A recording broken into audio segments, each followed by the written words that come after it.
let's give an example. Ayan, so we have here 3/4 divided by 2/3. So, first step, we need to reciprocal the divisor. Okay, hindi natin papakialaman yung dividend. So, 3/4. So, yung division sign, mag-change siya into multiplication. So, times reciprocal of 2/3, we have 3 halves. Okay? Step 2, we need to multiply the numerator. So, 3 times 3, we have 9 over. Step 3, multiply the denominator. 4 times 2, we have 8. Step 4, simplify. So, 9 divided by 8, we have 1.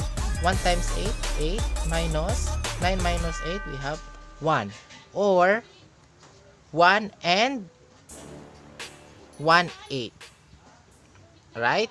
Kasi 1 is our whole number, 1 is our numerator, and 8 is our denominator. So 1 and 1/8 is the final answer.